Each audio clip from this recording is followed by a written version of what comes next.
Peekaboo, put 2 foreigns on a 4-5. Peekaboo, why you acting tough on IG Live? Peekaboo, let me FaceTime my op, bitch, I'm up the street. Peekaboo, the 10 on his face, bitch, my shooter clean. Peekaboo, peekaboo. What they talking about? They talking about. What they talking about? They talking about.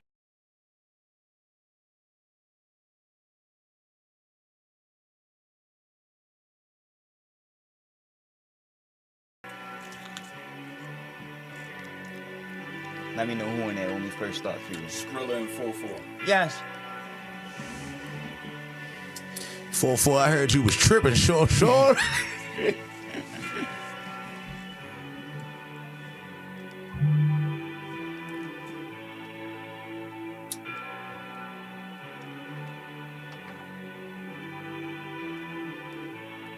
I'm up my rocker. I've been the sickest nigga in the MD, better call a doctor. I hold the mic with my pinky up. I fit to break them off something proper. Don't push me to the limit. I need anger management. I might have a woosah goose flopper. Niggas hate cause everything I do nuts. Nigga George Washington called. Seeking I conquer. Can't beat them, cheat on my mantra. Barber, Andy's my sponsor. When I be gripping them clippers, I'm bonkers. Don't make me pick up that razor and punch. A partner, come at your head for the thought, even cross it. Cautious, spinning the whip till I'm caustic, nauseous. Henny just flow like a faucet. Mine in the cosmic, nigga, I lost it. Loco, I go both. I roll slow, but you know though. I throw blows, catch both bows. Get your bell rung, Quasimotos. If a bitch weak, she can water my grass. Yeah, sure. I rip shit, I don't be pressed. Do I seem stressed? I got it so close. Barcode is my logo. It's trashy, these rappers is garbage. They soft as a package of barges. On my beats, they just let out the harness. You ain't hitting the like button, you a bitch. Give a fuck if you like me, I'm honest. You ain't I hitting love my subscribe, money you a hoe. regardless. My bitch so bad, she a goddess. My wifey Aphrodite, walking around like she high and mighty. Say Donate she ain't that met a cash app, nigga nigga. like me, am I rolling? Shit Bitch, I ain't cheap. might be. I ain't never trying to be broke again, cause that's bad for my psyche. Knew it was the best when I was 19, but you know I crazy like me. I'm victorious. Background that we gon' fight till we victorious. Look death in the eye like damn, that would be glorious. We warriors.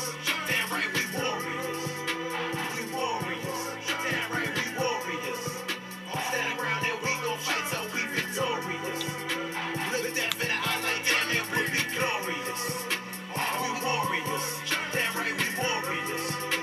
We warriors. Damn right, we warriors.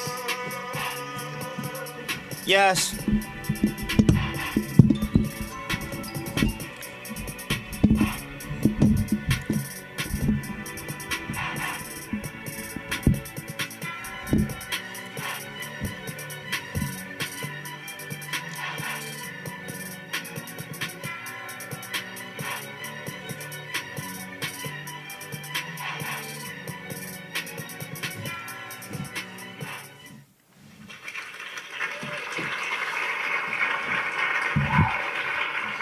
Yo,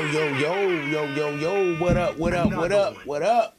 This your boy Cheatham got bars. And it's the 6313 podcast. To my left, as always, the man with the plan about the motherfucking hands, Yes. JC, and on the boards, the most shady, Frankie baby. What it Yes. is, fellas? Back What in it here is, for another baby. Wednesday. Real shit, bro. This episode 34. Hey, yo, it felt like we recorded that many episodes. Hey, yo, nah. Hell no. It was just an idea like a week ago. Real shit. Like, yo, we should start a podcast. Real shit. You feel me? I just came in the barbershop telling this nigga Cheatham how wrong he was. And next thing you know, we 34 episodes in. Hell yeah. Hell yeah. It's like, no, yo, but it's a lot going on, though. You feel me? Especially in boxing right now. But the UFC lit, too. But UFC this weekend. This fight weekend. yeah, it's fight week. It's fight week for boxing and Oh, damn. UFC. Benavidez. David Benavidez versus David Morrell this weekend, baby, February 1st.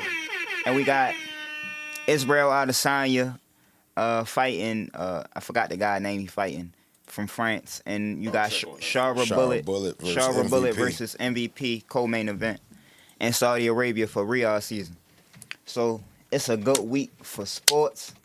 We got a lot to talk to y'all about, and we doing our final predictions on both the UFC and boxing Imanov today. Imanov from France, right? Yeah, so, yeah, I'm would more have never... excited about the Shower Bullet fight. I want to see Shower Bullet and Izzy fight. I do too. Yeah, I do too. I think this is a good chance to see them like fight back to back, and kind of measure the skill sets out for real. But I want to see them fight. Yeah, so I think that we gonna make our final predictions, and we want y'all final predictions this weekend. Izzy versus Imanov, Shower Bullet versus MVP, David Morrell versus David Benavidez. We got Stephen Fulton versus Brandon Figueroa 2.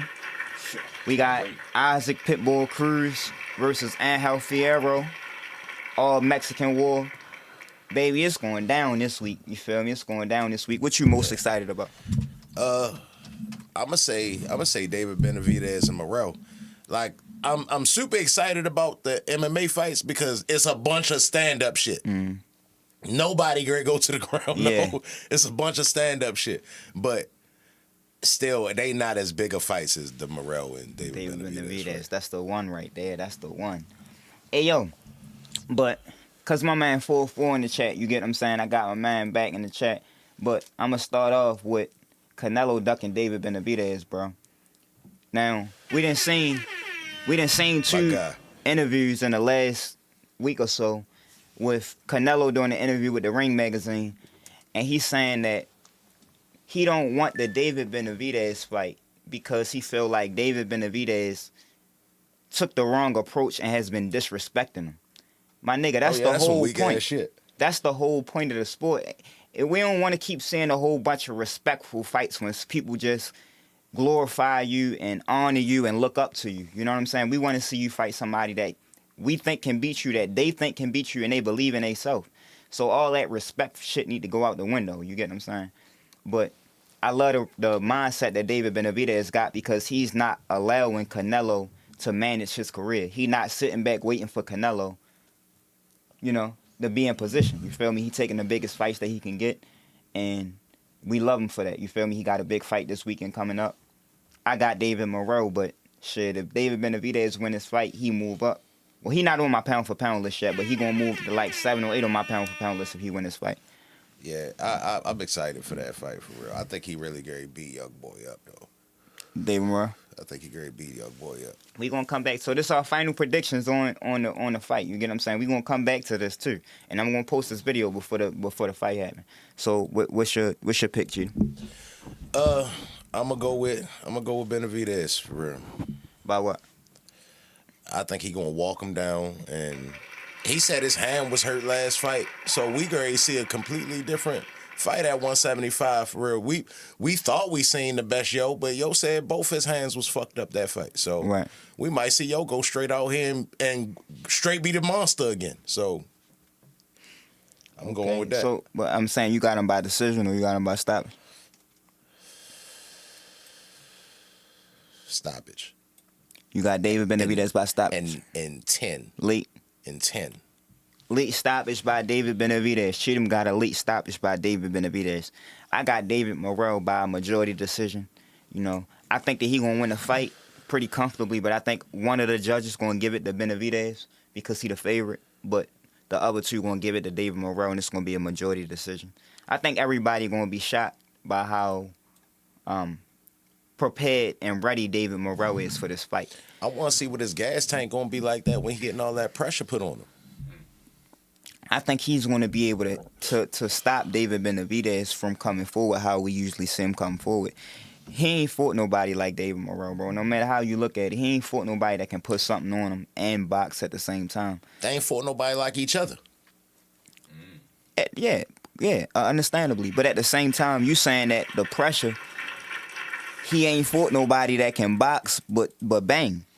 David Morrell ain't just a Cuban that's trying to fight. David Morrell ain't a Cuban that's just trying to fight like Rigondeaux or Laura. He trying to get you up out of there too, but he got the feet. And, you know, he calling David Benavidez a RoboCop because he can't dance. So that's why he's saying he gonna win this fight. He like, man, all he do is walk forward. He can't dance. He don't got no rhythm. So he ready to see some shit that he ain't never seen before. Benavidez is real good at cutting the ring off, though. We gonna see. We gotta see. We gonna see. I think he gonna lift his skirt. You know what I'm saying? But I got a lot of respect from both fighters for taking this fight, baby. This one of the best fights of the year to me. David Benavidez versus David Morrell this Saturday. But then we got Brandon Figueroa versus Cool Boy Stephen Fulton. Can't wait. 2 co-main event. Who you got? I got Figueroa by stoppage. I've been saying Fig. I don't think that's gonna be a stoppage for real, but I got Fig. I just got him wearing them down and being tough and smothering them and making it an ugly ass fight the whole fight. Yeah, I think he gonna stop him. I think it's gonna be a body shot.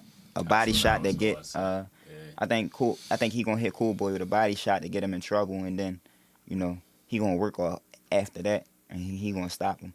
If he don't stop him, I see Cool Boy at least getting dropped one time in this fight.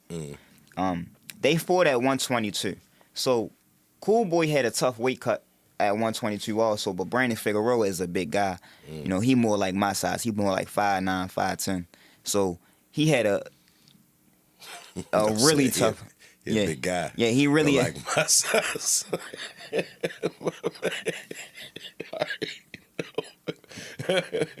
No. My man. Another one. No. He a big guy. But no, he a big guy for 122. I swear you got the Napoleon, bro. This nigga got the Napoleon. Because he like a big nigga like me. Yo got the Napoleon. I swear he 300 pounds. He 300 pounds. Hey, I've been this size all my life, yo. Real shit. Yo, shit. But Figueroa was big for 122, bro. Yeah. You feel me? So I think that this at 126, the weight class favor Figueroa a little bit more than Cool Boy. Same way I feel like Canelo and Benavidez. Like Canelo and Benavidez at 168, I really favor Canelo. But at 175, it's a little bit more of a tougher fight to me. You know what I'm saying? I don't know. I think he don't want to fight yo for a reason. He sees something. He sees something yo do. It could be the way he chew his food. Well, I don't know, but whatever he see yo do, he don't like it. He don't want no part of that. For real. Yeah. So I think, shit, bro, this whole card ready be lit. Then you got Pitbull Cruz and an all-Mexican war with Angel Fierro. Man, this shit, they ready to meet in the middle of the ring. Ain't nobody ready to take a backward step. You feel me? So that might be the fight of the night on the card, low key. But all of them gonna be wars. All of them gonna be good fights. I'm tired of. I'm kind of done with Pitbull for real. Yeah.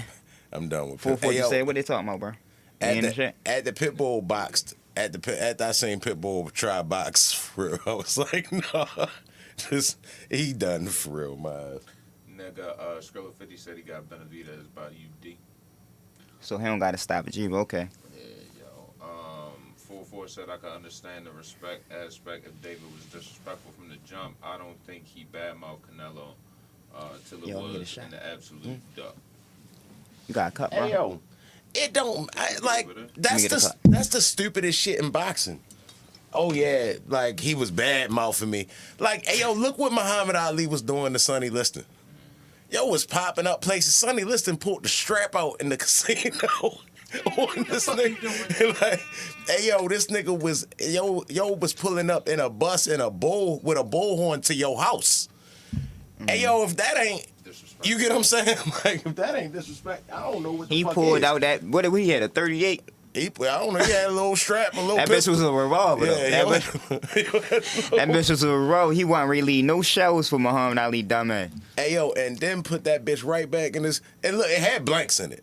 But just think of the times that they was living in for real. This nigga pulled out the strap. Bow! Show everybody it's fake. Bow! Put that bitch back in his coat. Go back to shooting dice. What? Like, no police was called. Everybody just was like, oh, it was just a gun. Yo, tough as a bitch. Yo, tough as a Everybody people was tough. Yeah, that's what I was ready to say. People was just tougher back then. People wasn't so sensitive. Hey, yo, it was women sitting right there like, oh, shit, he shot the... Oh, all he did was shot the gun. Yeah. Whew, I thought he did something crazy. He just shot the gun. Like, that's wow. Everybody was cool except Muhammad Ali. But, yeah, like, that was a tough-ass... That's another reason why this the weakest era of boxing. That was tough ass herb, bro. All right, so now we ready to get to that. And 4-4, you better not be ducking this smoke, shorty. Yeah, 4-4. What was the best era of boxing, in y'all opinion? You get what I'm saying? I'm going to have to say the 80s. I really want to say the 90s. You get what I'm saying? But to me, it's kind of a toss-up between the 80s and the 90s. Because in the 80s, you had the Four Kings, and you had Mike Tyson towards the tail end. But in the 90s, you had Oscar De La Hoya. And I told y'all before, I think Oscar De La Hoya got the best resume of all time, for real, of fighters that he fought. Because your resume is not just fighters that you beat. Your resume is... just who on there. Yeah, who on there, who you fought. So he fought B-Hop, Floyd, Pacquiao, Vargas, Trinidad, Chavez, Pernell Whitaker. Like, you get what I'm saying? Like, you could just go on with the list of names that Oscar De La Hoya fought. And that was in the 90s, you know, so... But look, the further you go back, the harder it is to find somebody that ain't fight somebody. Right. You get what I'm saying? Like, the further you go back in the history of boxing, the harder it is to find a duck. That's why this gotta be the worst generation. I think the best generation gotta be the 70s and the 80s. You get what I'm saying? Even into the 90s. But so what do you think made boxing how it is now? It was on TV. Whoa, how it is now. Floyd. And what do you think? Floyd and streaming. Like, just different ways to watch boxing. Showtime got out of boxing. HBO got out of boxing. Hey, well, that's super hard, bro. Thank you, sir. I appreciate that. Yes. But boxing got less accessible, and everything was pay-per-view, even like regular fights. When the further you go back, you got fights that was on regular TV for free, like championship fights be on regular TV. Friday night. Just a regular I think Sugar Ray Leonard and Tommy Hearns, or one of them fights was on like a Tuesday or a Wednesday. Right. Them niggas just fought when they could. Mm-hmm. So you I don't know. I think the accessibility of boxing going like that changed, and boxers fought a lot less. You get what I'm saying? Like now, like a known boxer fight once or twice a year. Yeah. You get what I'm saying? When they was fighting 4 or 5 times a year. Hey, yo, so let me explain to y'all what I meant by the Floyd Mayweather effect before, because I really didn't go into great detail how I can. When Floyd Mayweather, Pretty Boy Floyd and Money Mayweather is two different, careers. So Money Mayweather took his career with caution, first of all, and he maximized the money and limited the risk. So with fights like, when you look at fights like at the end of his career when Triple G was the boogeyman of the world, you get what I'm saying? And Floyd was the guy. In every era of boxing, that fight would have happened. Before that, like in every era of boxing before that, that fight would have happened, because it wasn't too far gone for those guys. Everybody went from lightweight to welterweight to middleweight, or welterweight to middleweight to light heavyweight. Like, that was the thing, because nobody really fights at their walk around weight when they make their professional debut. You know what I'm saying? So if you're not fighting at your walk around weight, you cutting weight. Once you master that weight class, the next challenge for you is to fight at your walk around weight. Fight bigger guys. And that was the norm for boxing. And Floyd kind of changed that, because he told y'all niggas, I'm not risking my health. I'm not doing X, Y, and Z. So he changed that, and that's why we didn't see him fight Triple G, or we didn't see him fight Keith Thurman. Floyd didn't necessarily do anything wrong. If anything, the Floyd effect is kind of like the Steph Curry effect. He just was too good at what he did to the point where it made everybody feel like they can go do that shit. Now everybody's stepping across half court shooting jumpers. Like, Floyd didn't do anything wrong. He really fought everybody. The only thing he did that was wrong was make it look so easy that all these bum-ass niggas think that they can be Floyd. Right. And they can't. Like, because only other than Paul Williams, you can't say he ain't fight nobody. Like, he fought everything. He literally fought everything. I think two things can be true, bro. I think that Floyd has a great resume, right? So I want to start by saying that. But I also understand that it was challenges in his career that he didn't take that the fighters that came before him did take. right? So two things can be true. And Paul Williams is one of those situations. But also, Winky Wright at 154, Triple G at 160, and Triple G said that he would come down and meet him. He never fought nobody at 60, though. But I'm saying Triple G said that he would come down and meet him. But even though he never fought at 60, I'm telling you that that's what the fighters before him did. Well, why wouldn't Triple G fight Andre Ward then? Andre Ward said he'd come down. That's a different conversation. No, I'm just saying that. I just want to see him and Floyd. Like, yo, bro. But that's the point that I'm making to you before you even get to that. Yeah. That's the point that I'm making to you is that's the task that the niggas before them took. Roberto Duran had no business being in the ring. How much scarier was Triple G than Marvin Hagler? Roberto Duran was the greatest lightweight. Triple G wasn't scarier than Marvin Roberto Hagler. Duran was the greatest lightweight of all time, and he fought Marvin Hagler. Right? In his prime. So that's what I'm trying to tell you is that was the norm in those days of boxing. Floyd made it not the norm, and he made it sound good by saying, I'm protecting my health. So he made it sound good, but at the same time, I realized that that's the risk that you didn't take. I'm not mad at you because that's not your weight class. I ain't mad at you. It's not his weight class at all. I'm not mad at you, but I'm saying that the niggas before you did that. But he went from 30 to 54. That's not enough, my nigga. Like, he did. It gotta be a cutoff line. You get what I'm saying? Before you do some dumb shit. It gotta be the line, all right, look, this way I'm pushing it. You get what I'm saying? And yo went from 30 to 35 to 40 to 47 to 50. That's 5 weight classes. I'm telling you that the niggas before him did that shit without even thinking twice about it, bro.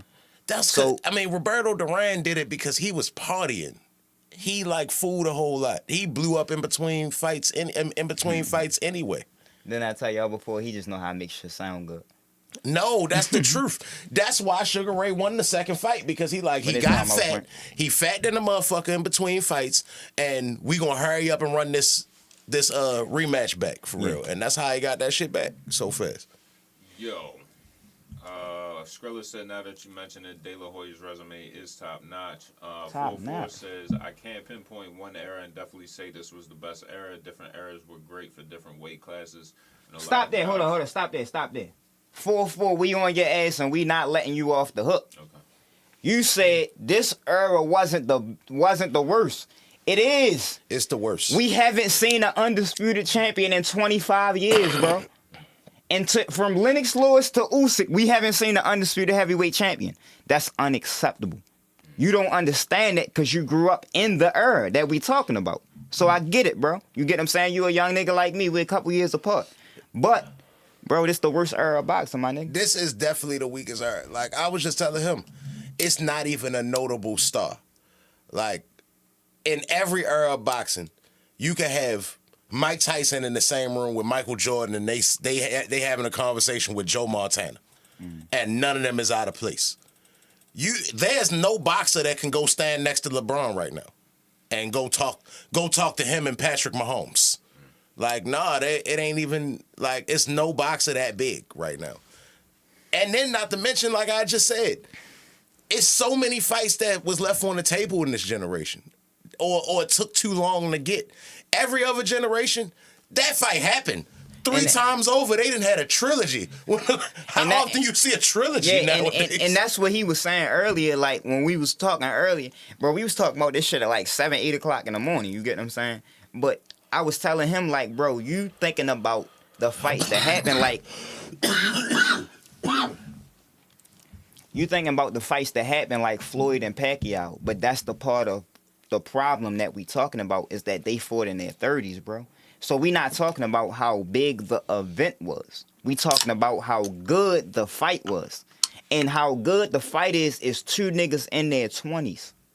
In their 20s at the height of their peak fighting each other, right? So let's just say we had Tank fight T.O. at 135 or Tank fight Devin Haney at 135, like in their 20s. Like that's what we got from the past eras of boxing, right? So even Canelo right now, I do think that he will fight David Benavidez before he retire. I don't think that he going to retire without fighting David Benavidez. But the point is, he didn't fight him when he should have fought him.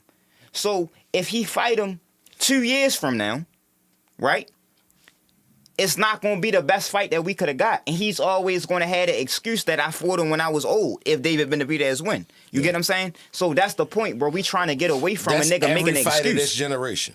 Exactly. You get what I'm saying? We trying to get away from that excuse. Like, to me, the biggest fights that I've seen in my lifetime, right? In my lifetime was Tyson Fury and Deontay Wilder, Canelo and Triple G, Floyd and Pacquiao, right? But I haven't seen two young guys in their 20s go at it in their 20s. I haven't seen two pound-for-pound fighters in their 20s go at it in their 20s. Right. That shit was the norm back then, bro. You feel me? You can't try to change the trajectory or the history of boxing, my nigga. That was regular back then, and that's what should happen. Regular as a bitch. Evander Holyfield and Mike Tyson was signed to fight in 91. You get what I'm saying?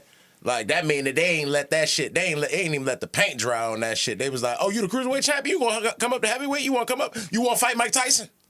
Like, fights just happen, bro. They ain't just gonna have all this talking back and forth. Oh, shit, fans wanna see this. It's right happen. You get what I'm saying? And not only is it gonna happen, one of y'all motherfuckers gonna lose. And then we gonna make money off the rematch. And then hopefully the other nigga win so we can run this bitch back for a third time. It was way more trilogies. It was way more beefs. Like the Riddick Bowe, Evander Holyfield whole saga. That was epic in the 90s. Like, that was epic as shit. So you don't get nothing like that no more. Nothing. And you talking about a bunch of shit that's gonna take too late that happen, bro. And that's kind of why y'all don't understand how I be talking about boxing today. How I be talking is because I be wanting to see it now, bro. I don't be wanting to see it later. And I understand that fights take time to build, right? I don't think just because I see two fighters that I like that they should fight today. I'm not one of them kind of niggas. I think fights take time to build, man, but it don't take 5 years. Fuck that. The second fighter build. Y'all gonna fight this first time though. Like, that's the difference between the eras. Errol Spence and Terrence Crawford would have fought 3 times. Oh, we'd have been seeing them fight for the third time already. All right. Now I'm going to defend that, because don't use that fight, because Errol Spence went through a lot, bro. You get what I'm saying? So you can't. I think that fight would have happened. I don't think that either one of them is the kind of men that would duck each other, right? I don't think either one of them was scared of each other. That would have happened earlier than it happened, but Errol Spence had a lot going on. So other than that fight, right? Like, bro, you know what I'm saying? We seeing this shit too late. You feel me? We seeing this shit when they in their 30s. I wasn't saying either one. I don't think boxers duck each other per se. Mm-hmm. I think it be the promoters that do the ducking. No, see, when you say that, bro, you give niggas a pass, right? I'm not giving nobody a pass. So, That's just what it is. No. The business of boxing is what changed boxing. You can't have it the most. Listen what I'm saying, though, bro. You can't have it both ways, because we just acknowledged that Canelo was ducking David Benavidez, because we all know that that's his biggest fight. That's one nigga. But listen, though. We all know that that's his biggest fight, but he trying to act like it's not. He trying to act like he on a different stratosphere than David Benavidez, and he shouldn't fight him. You need to fight the next nigga in line. But what I'm saying is that fight has already been building for 3 or 4 years. So we deserve it now. You get what I'm saying? We deserve it last year or now. We don't deserve that fight 2 years or 3 years from now. That's what I'm saying. But if we talking about the eras in boxing, we was just talking about which era we thought was the best, or why this era is the worst era in boxing, because the promoters mean more in this era. That's what I was getting to. Like, I don't think that the boxers necessarily duck each other. I think the promoters don't want to gamble they income. You get what I'm saying? You get what I'm saying? Trying to fight a lot of the time. Fuck around with it. Like, if me and you got a boxer, my nigga, and it's a nigga that's a killer over here for real, and we just started making money with this nigga, bro, we gonna try bleed this dry a little bit for real, because that's just business. No, we ain't getting this shit to gamble the money. We got into it to make the money. That could be true. I agree with what you're saying. But what I'm saying is that in certain instances where the fighter has the control to make the fight happen, right? Where we see where David Benavidez and David Morrell, we was just talking about, is a great fight that we anticipating this weekend. It would not have happened if David Benavidez didn't say he wanted to fight him, because David Morrell been saying he wanted to fight. You get what I'm saying? So David Benavidez's promoters probably told him not to take this fight, but he took it. Kid Austin It's a Oscar, win-win. Oscar De La Hoya told him and his father specifically not to take this fight. You get what I'm saying? And they took it because they trying to achieve greatness. You feel me? So it's up to the fighters at the end of the day, bro. Don't put too much into the promoters. Hey yo, remember we was on the phone that day and I asked Stub like, hey yo, when you think that side of the street shit was invented? That shit not no old shit. That shit is some new shit. That whole you on the wrong side of the street shit, that's some new shit. And ain't no boxer come up with that. That's some shit that they heard that they repeated. You get what I'm saying? Like, they heard that shit back in the meeting rooms, like, nah, well, look, he's just on the wrong side of the street, and da-da-da-da. And them niggas started stunting, saying, yo, you on the wrong side of the street, and that's why the fight ain't. Like, I'm trying to tell you, bro, like, that wasn't a thing. That wasn't a thing. I'm just saying that in an instance, like, okay, let's just say Earl Spence and Crawford, for instance, right? It's 4 belts in boxing. So that's another problem in itself, right? It should not be 4 belts because it's not 4 champions in no other sport but boxing, right? So that's another conversation in itself. But when Earl Spence is the IBF champion and the WBC and the WBA champion is on his stable, it makes sense for those. Like, I want to see, first of all, Earl Spence and Sean Porter was the fight of the year. So I'm a boxing fan. I'm not a fan of nobody individually. I'm a boxing fan.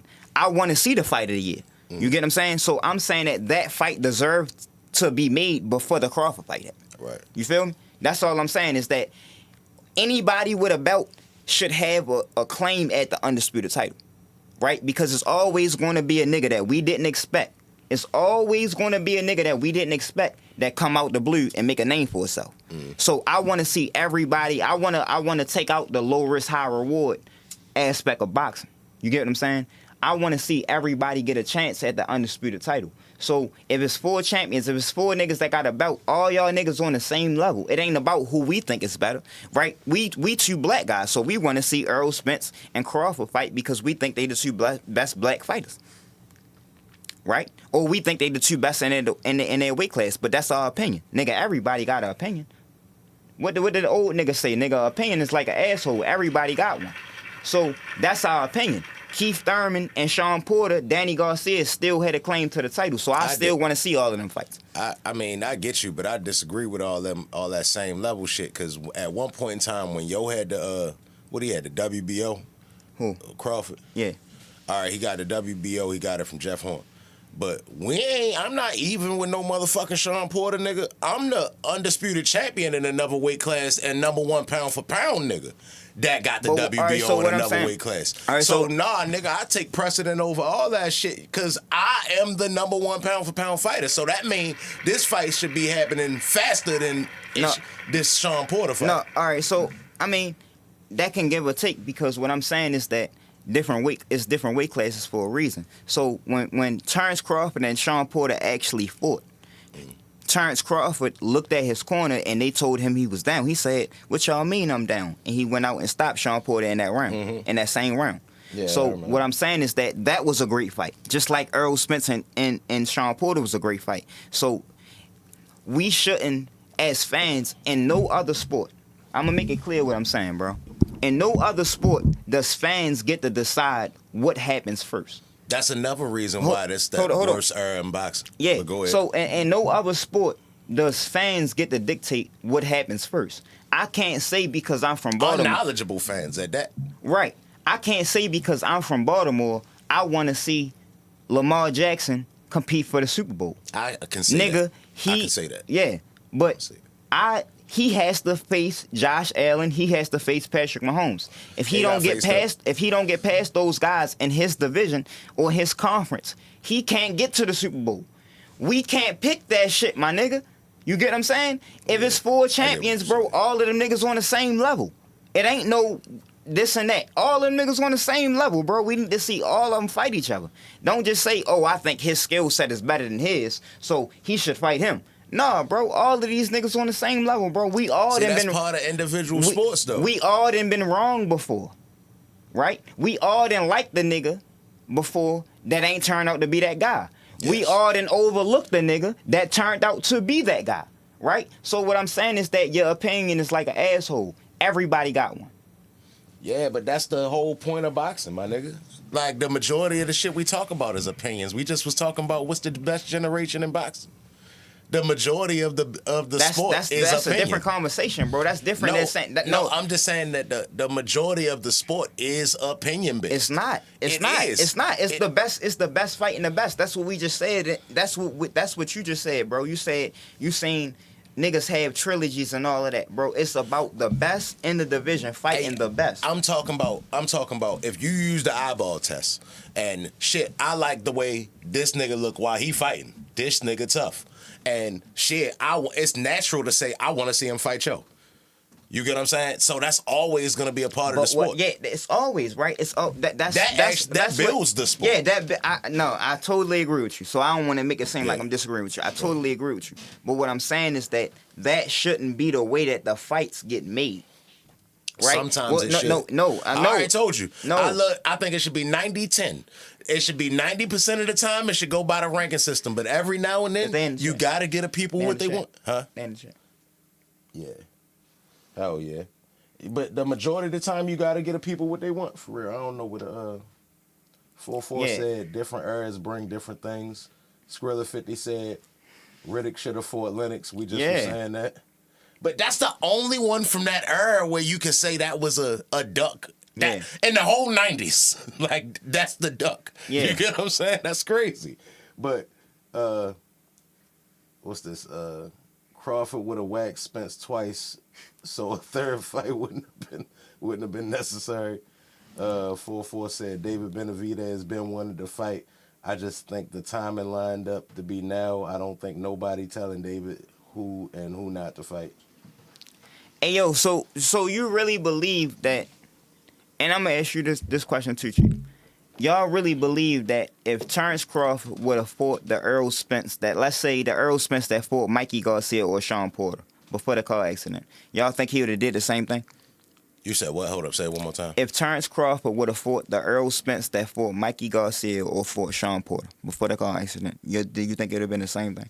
No, it wouldn't have been the same fight. I think he'd have won, though. I think, because I was looking at, I think he was fighting Leonard Bundu, and he was doing the same shit, like throwing the hooks and dropping his hands, and like the same flaws was back then. Right. So I think he would have always did. I think Bomac a great trainer, and they'd have always figured out like what it was and used it against him. Right. But I think he would have had a little bit more punch resistance. I don't think he'd have turned all red and looked all crazy like he did in the ring.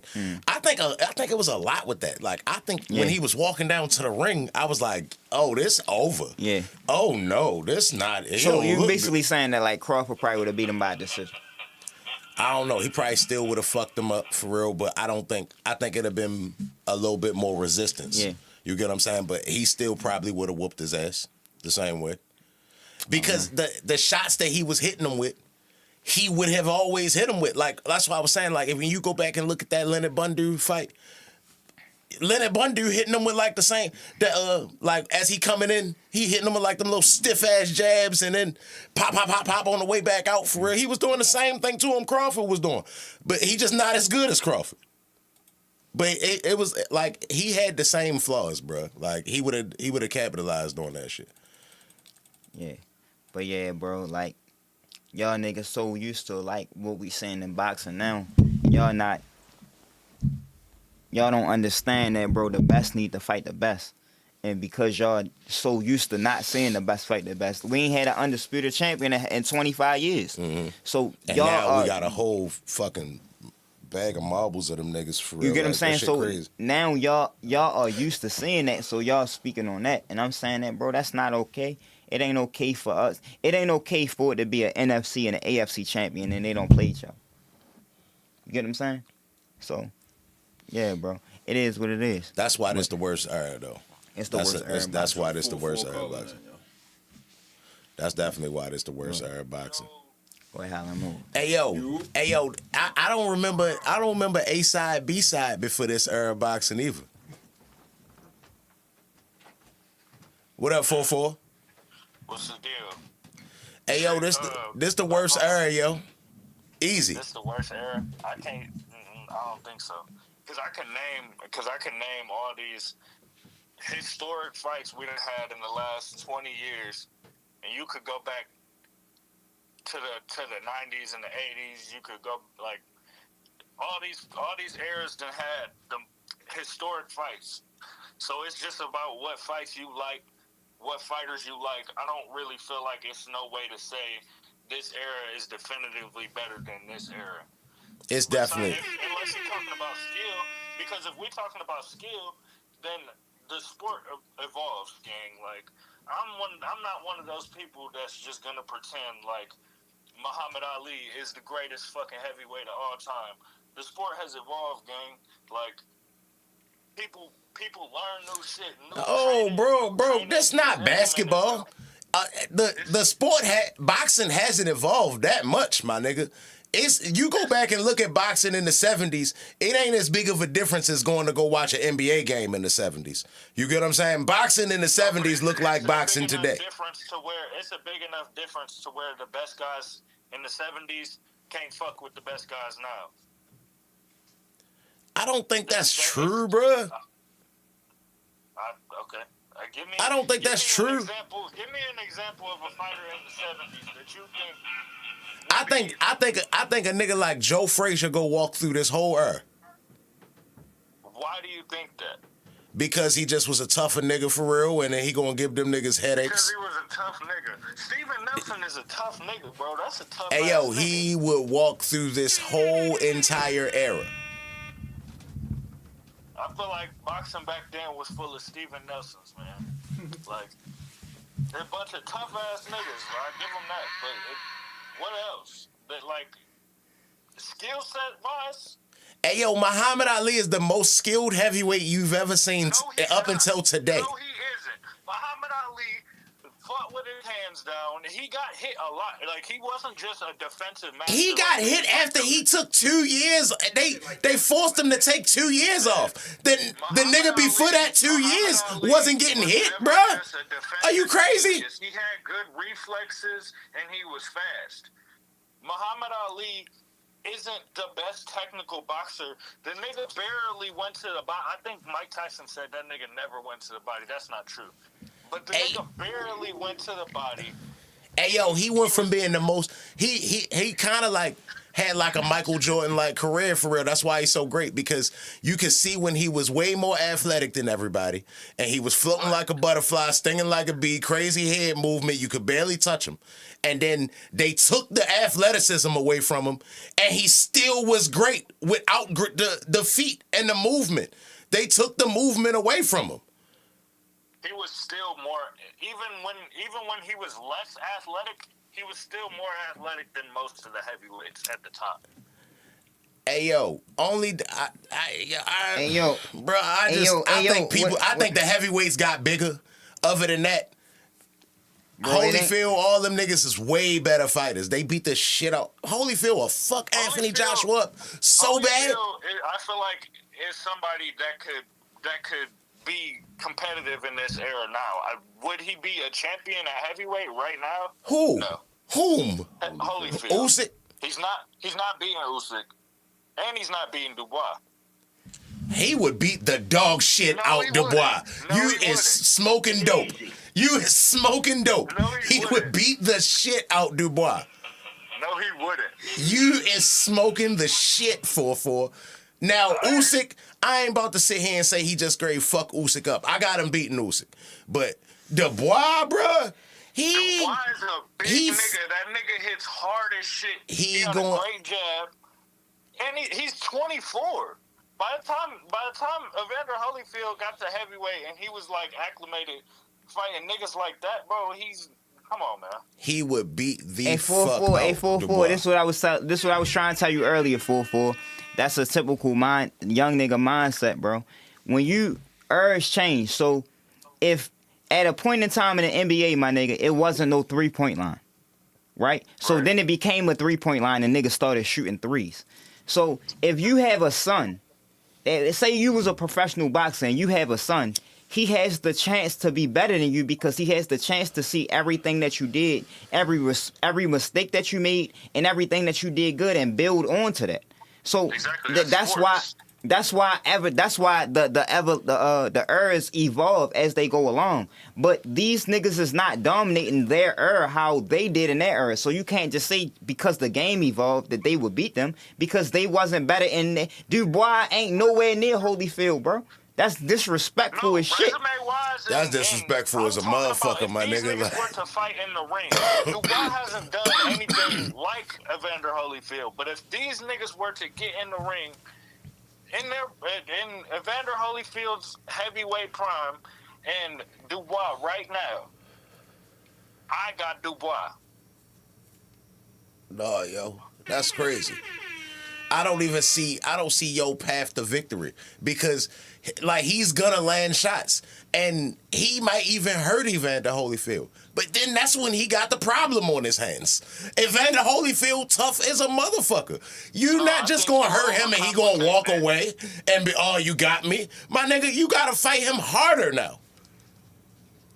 Hey, yo, I tell you all the time, bro, like, Canelo, you feel me, is my guy, you feel me? But I don't know who he had beat from the past as far as the middleweights of the past or the super middleweights of the past. Like, them niggas will give him a Joe Calzaghe gives Canelo a headache.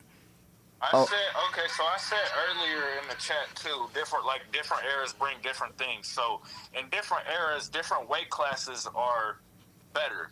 Some eras, the heavyweight division is the star. Some eras, most of other eras, the heavyweight division is the star. The middleweight division has been weak for like the past decade or so. So, to say Canelo can't beat the other guys in history, I can see why you would say that because he hasn't fought the same level. I mean, he's fought the triple G and shit, but like, as far as the middleweight talent pool, it's not as deep as it was back then. Okay. So I can see why you say that. But at the same time, I still feel like skillfully, Canelo is one of the best middleweights of all time. I do too. But at the same time, bro, I don't know how a fight with him and Bernard Hopkins will look.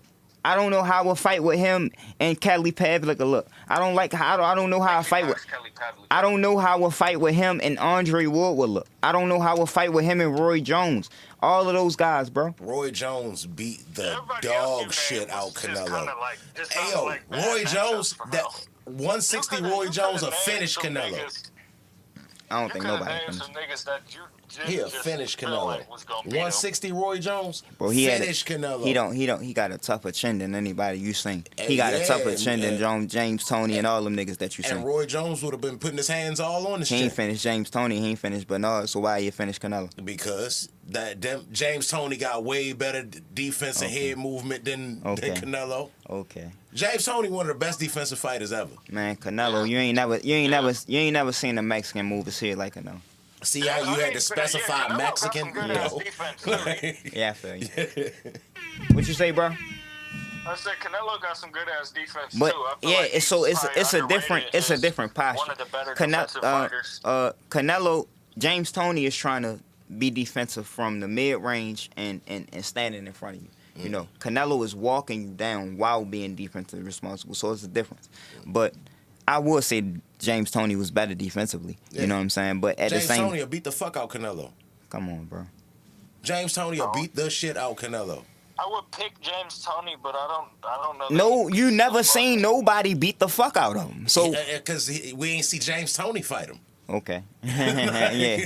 I'm trying to tell you. Okay. Yes, there's a 6313, baby. But yeah, 4-4, bro, you tripping, bro. Hey, no, you know what I really want. This nigga definitely just had a moment for real, sitting here talking about Muhammad Ali. Bro, we was, hey, bro, it's not shaping up in the heavyweight division. Bro, right? who beat Ali in this? Who beat Ali right now, yo? He would beat the dog shit out Anthony Joshua. He would beat that nigga ass so badly. Who? Tyson Fury. Oh my God! No, he would not. We just seen Usyk make yo look so bad for real, being quicker than him. Now you going to put the quickest heavyweight ever? What makes you think he is? Who? The quickest heavyweight ever? Ali. Usyk? No. Hey, hold on. Ali is not the quickest heavyweight ever. 844. Listen. 44. Let me explain something to you, bro. I want you to explain that when you talking about dream fights, right? You gotta understand that if you're talking about a dream fight, that they gonna come up in the same era. So Fury can't come up after Muhammad Ali. He had a chance to see Muhammad Ali. You get what I'm saying? Like you have to understand. Okay, so you have to understand that if they was in the same era, they didn't have a chance to see each other. They didn't have a chance to grow off of what was before them. They fighting in the same era. I'm looking at it as if you copy and pasted Muhammad Ali right now and put him in the heavyweight division. Whatever Tyson Fury is doing, when Tyson Fury tell you that he can float like a butterfly, sting like a bee, it's because he's seen Muhammad Ali. That's what I'm trying to tell you.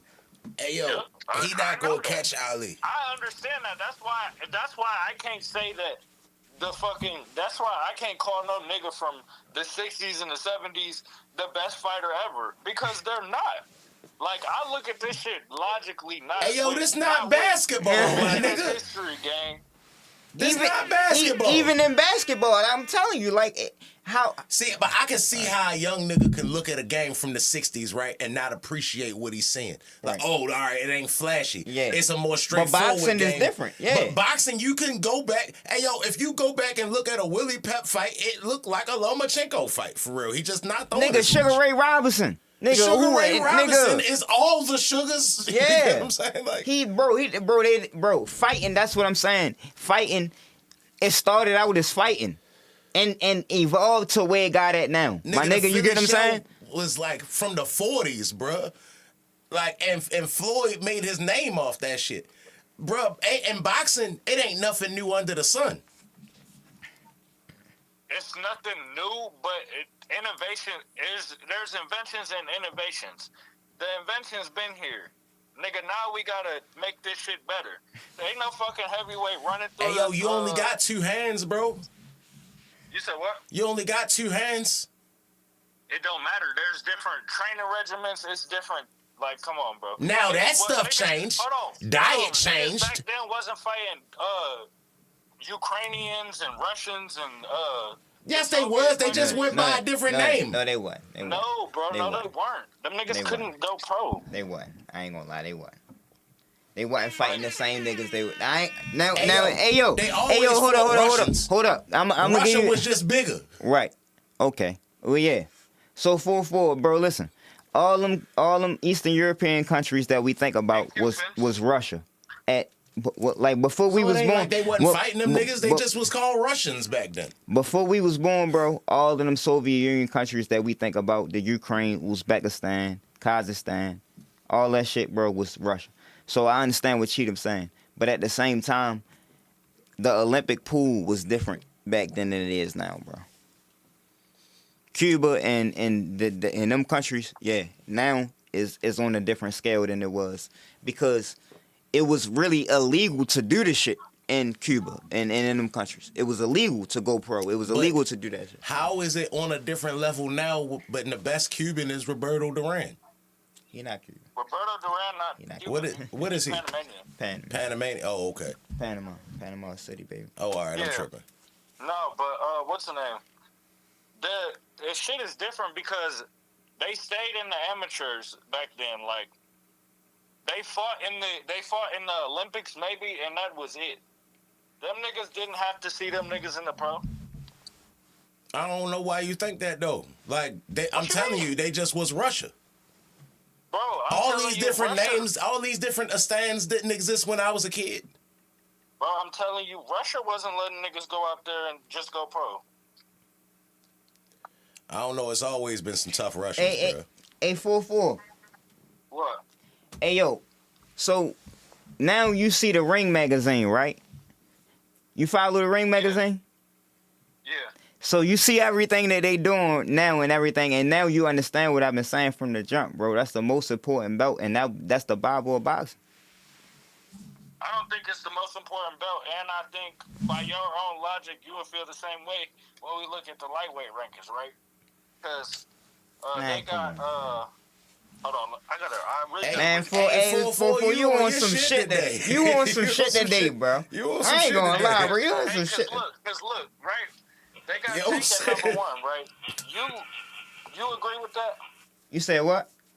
I said I'm asking you. I'm not saying I don't, but they got Tank at number 1, right? Right. You agree with that? No, I do. Well, how is Tank the number? Hold on. How is Tank the number 1? Who he beat to be the number 1 at lightweight?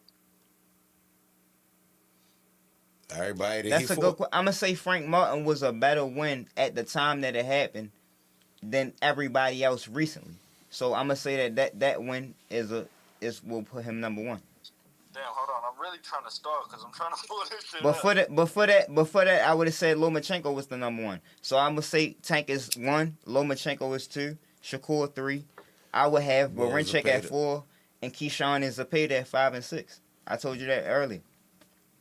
Wait, okay, so they got Keyshawn above Barincek. I don't think so. Barincek's the champion. Right, exactly. So how did that make sense? It don't. So what I'm saying is that. Okay, go ahead. So this is what you trying to go by, bro. Is what I'm saying. I feel like they're right though. Keyshawn is better than Barincek, and he should be probably even above Zepeda, maybe. So if they right, then that's why we should. If you feel like they right, then no, I'm saying they're right, but by JC logic, Barincek should be above But Keyshawn. that's still but that's still 1 or 2 placements, bro. You can't go off the whole Ring magazine off of 1 or 2 placements. Because I'm honestly, saying, a lot of that shit is all that shit is somebody's opinion too. At the end of the day, if the niggas ain't fight each other, that's opinion. But that's what I'm saying. It's always been about opinion. But JC says no, it don't need to be about opinion. We need to go off of who fought who to know who's the best. Hey yo, but this what I'm saying. Hey, 44, I'm gonna explain to you why I fuck with the Ring magazine, right? Because everybody that you just named, I think deserve to be in the top 10. I know every fighter that you just named. I respect every fighter that you just named.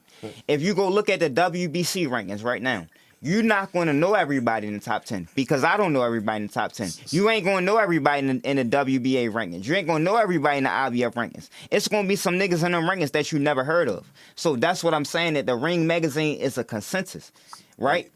All of these sanctioning bodies got reasons why they ranking niggas where they ranking at, and they don't deserve that ranking. So the Ring magazine is a consensus.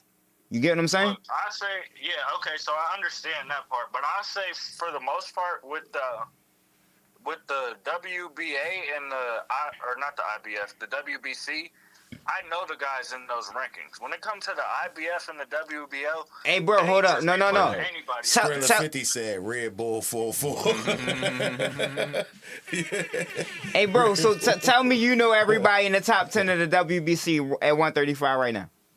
In the WBC? Yeah. I have to go look at it. Hold on. That's going to take too much time. Yeah, but all right, so that's what I'm saying, though, bro. Like, them niggas, bro, them rankings don't be accurate, bro. They just be ranking niggas because for whatever reason they be ranking niggas. Like the IBF be having vacant spots.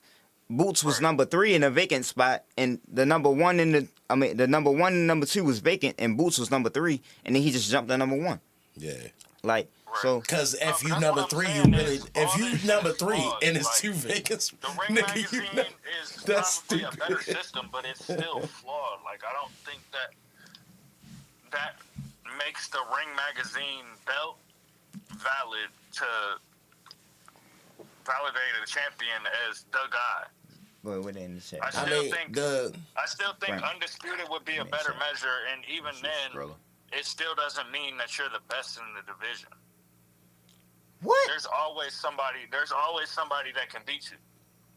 Bro, the lineal... That's a fact because you talking about men fighting, but you don't get the Ring magazine belt unless you're the lineal champion. If you're the lineal champion, you the guy.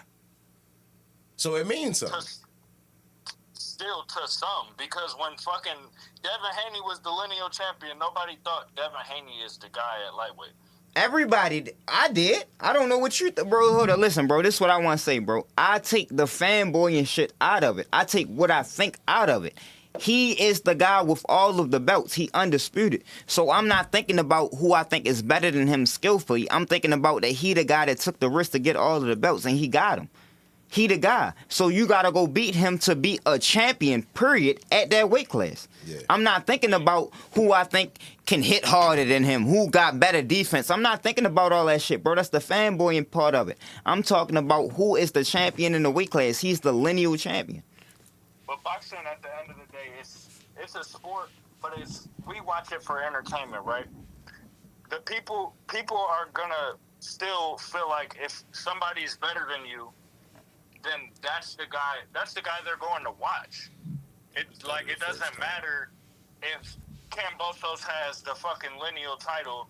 Niggas still don't feel like he's the guy. They're still gonna go watch Lomachenko. But that's not how I felt, bro, because I seen him beat somebody that I thought was the guy. Now, even though I feel like it was a lot of shit that go into that, I think T.O. was hurt, he was sick and all of that, and weight drain, a bunch of shit. He beat T.O. I respect T.O. I like T.O. So I can't not look at him as the champion, bro. He beat him. I'm not going to take away from what he did. Champion. I just don't feel like being the champion in this day and age makes you the guy. See? Hey, look. You said you feel like. Hey, but look. No. That's another reason why it's the worst generation of boxing. Like, if you the champion and not the guy, like, that means that this shit oversaturated because this the generation with the most belts. Mike Tyson had belts at times where he was not the guy. When? Bro, when he was fighting Mike Tyson was never not the guy.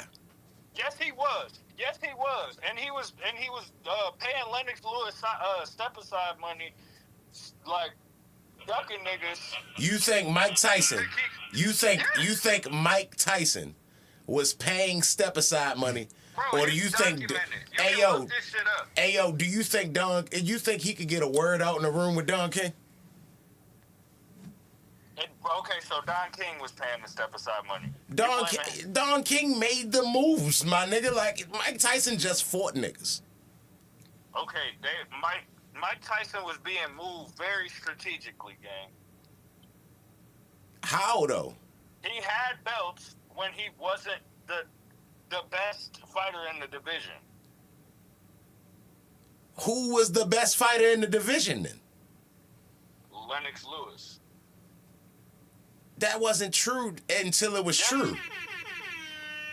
No, it was true when he was paying. You looking at it in hindsight. In the 90s, nobody thought Lennox Lewis was better than Mike Tyson until they fought, my nigga. I have to look at it in hindsight. I'm 21. But what I'm telling you is nobody thought Lennox Lewis was better than Mike Tyson ever until he beat him. Mike Tyson's team did though. No, Yes, they did. That's not the truth. That's not the truth. He was Customato. He was sparring with. He sparred with Mike Tyson. Mike Tyson already was the guy, and he still was an amateur. They sparred together. Bro, that's like saying when Canelo fought Berlanga, nobody thought Benavidez was the guy. No, that's not. It's not the case. That's not the same at all. Bro, Lennox Lewis was. Niggas knew who Lennox Lewis was. You're not finna convince me. Yeah, I ain't gonna lie, bro. He was a gold medal. Hey, yo, he was that, bro. I'm not saying he was a nobody, but at the time, Lennox Lewis was still an amateur, and Mike Tyson was a pro. You just like you a Mike. You get what I'm saying? Fuck that. No one was checking for Lennox Lewis, my nigga. You're lying. Why are y'all lying? Hey yo, nah, cause it really wasn't the case, my nigga. Like Lennox Lewis will tell you itself. Niggas ain't believing Lennox Lewis in the beginning.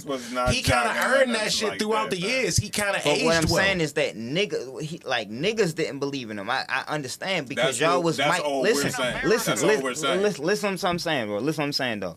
Niggas, bro, you feel me? We black people, bro, we gonna believe in Mike Tyson. That's knocking niggas out. That's the scariest thing on earth. Just the same thing that niggas believe in Tank right now. So it's like, bro, I understand what he's saying, bro. You get what I'm saying? He was that guy already. He's looking at it in hindsight. He not looking at the fact that Oliver McCall knocked him the fuck out and people lost faith in that nigga. Like, he came back and beat him, but this nigga was losing to people he wasn't supposed to be losing to. Ain't nobody think that he was going to beat Mike Tyson, especially with that chin. And even still to this day, people be like, he ain't even fight the Mike Tyson that was the one. None of them niggas did. For real, the nigga took 4 years. He was locked up 4 years. None of them niggas fought Mike Tyson. And Mike Tyson didn't fight nobody when he was that guy, right? What you mean? He was the undisputed champion. No, 4-4, you tripping, bro. He was undisputed. Spinks, who was a fucking light heavyweight, and he fought... Michael Spinks was the first person to beat Larry Holmes, and he beat him twice. Okay. And then Mike Tyson beat Joe. Larry Holmes, one of the best heavyweights ever. You can't just say okay. Larry Holmes was old when Mike Tyson fought him. No, but he wasn't when Michael Spinks fought him. And Michael Spinks moved up from light heavyweight to heavyweight and beat Larry Holmes twice.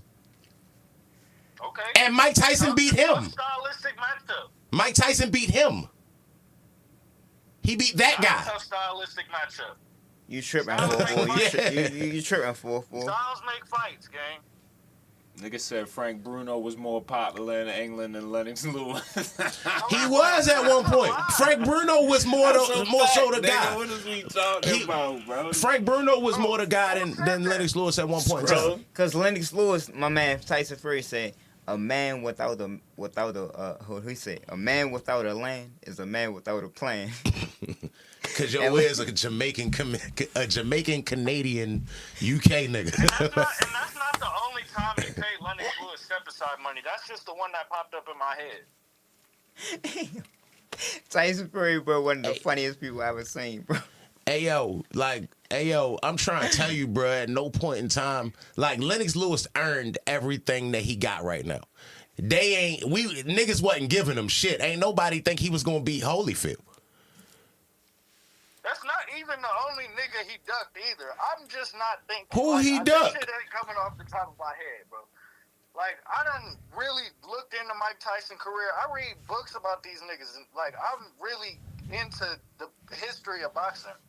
Bro, I feel you, bro, but you're not understanding. Hey, yo, I lived through the Mike Tyson era. Yeah, but you're not understanding for that Mike Tyson, like the same way I feel about Muhammad Ali, bro, is that they got stripped of their primes. So just imagine right now, right?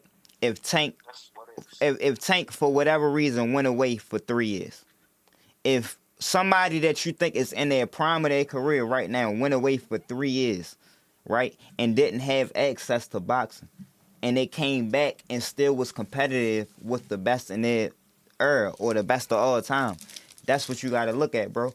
Like, so Muhammad Ali was that fucking guy. Cassius Clay was that fucking guy, bro. Yeah. You get what I'm saying? That nigga was scary. Cassius was scary. Cassius Clay was that guy, bro. I understand the sentiment behind it. But yeah, put them that's my nigga right now. Bro, that's sentiment. Like, that's not fucking definitive. Like, oh, these niggas are greats because they did this. They just did some cool shit. That's it. That's the main thing in being great.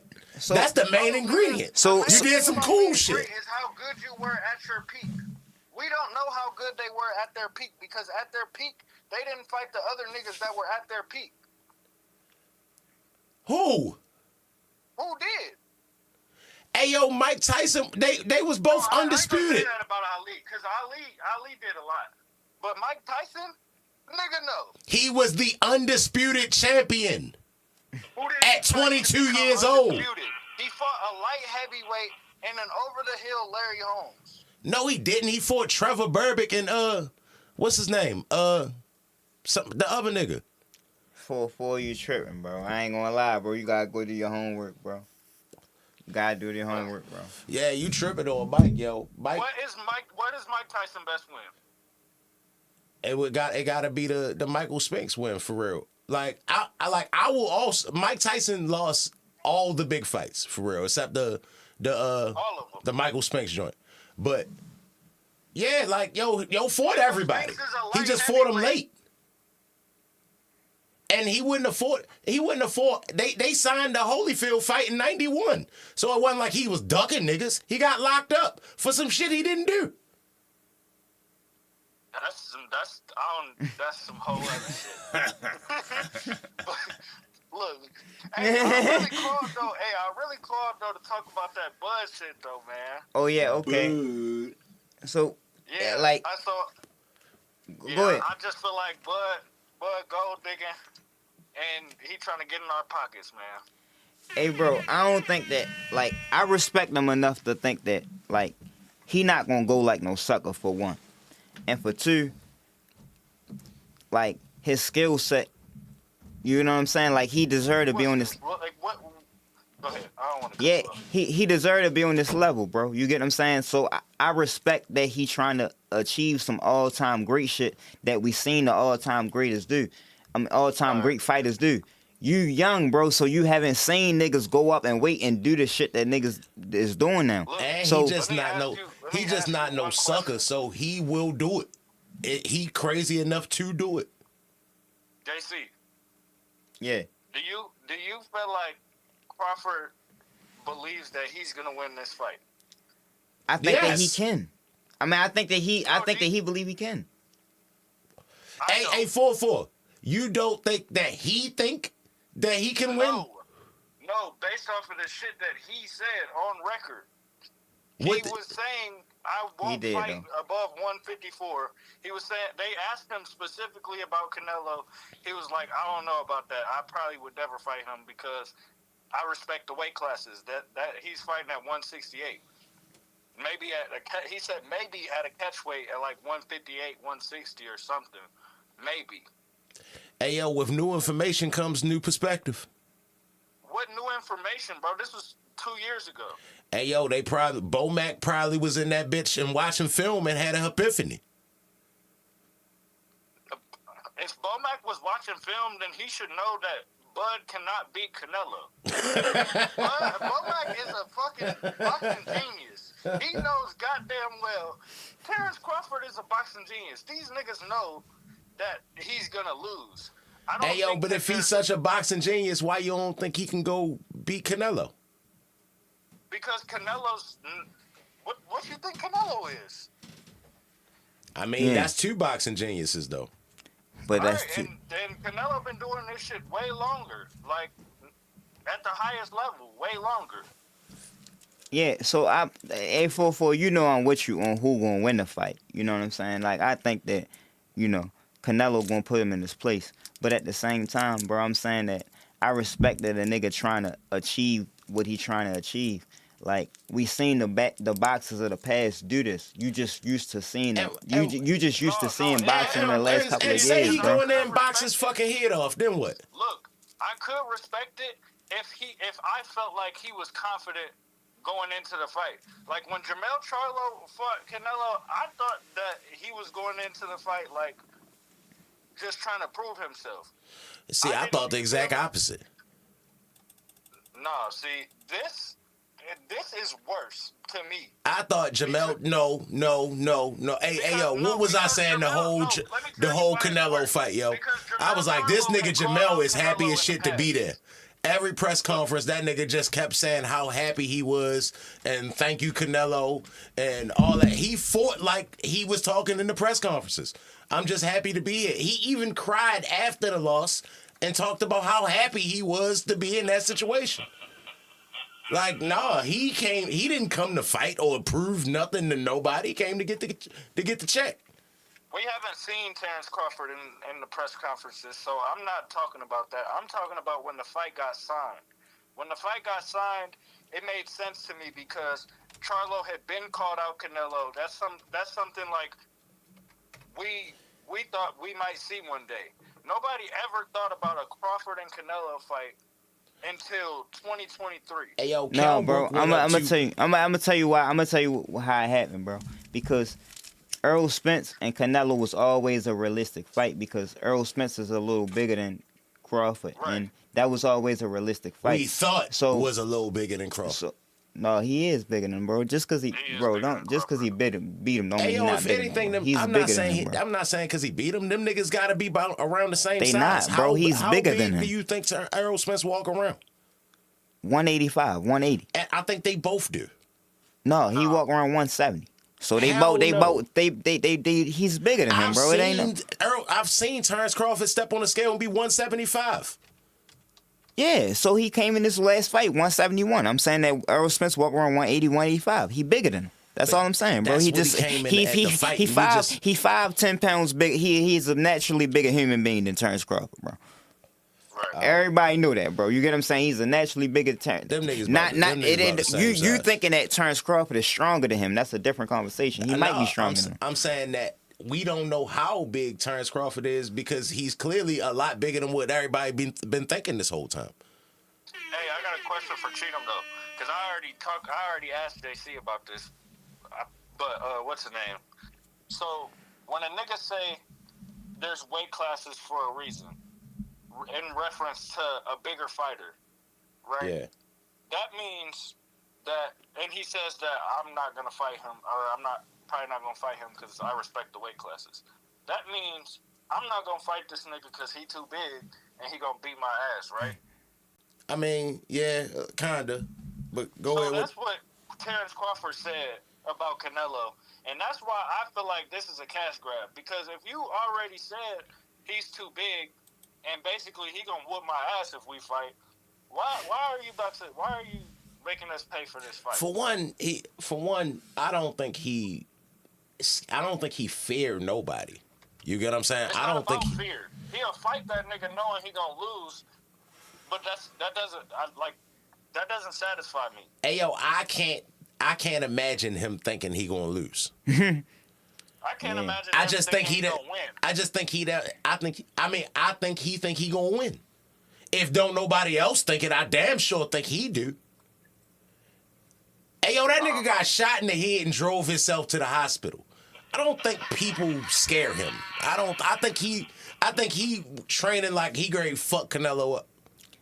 I know a nigga that got shot in the head and drove himself to the hospital. That don't make you able to be. Let him know, 4-4. That don't make you no super gangster, nigga. Yeah, it do. Nigga. Yeah, it do. And Nigga, you a tough motherfucker. And we do. not, bruh. It Bruh. do, I yeah. don't know who bruh is you talking about, but we not going to take away from that nigga toughness salute, either. yo. Because that nigga a tough telling motherfucker too. I'm telling you, this nigga I'm talking about can't get in the ring with Canelo and just be all right. Well, he's not a boxer, but he clearly got the intangibles. That nigga Could be. Could be. Let me see. That nigga definitely is resilient. There's levels to Nigga. this. He is determined, Levels bro. and it's weight classes for a reason. Hey yo, I'm not going to sit here and say yo scared of yo or yo feel like he gonna lose. and check. You get what I'm saying? Like yo too confident of a nigga.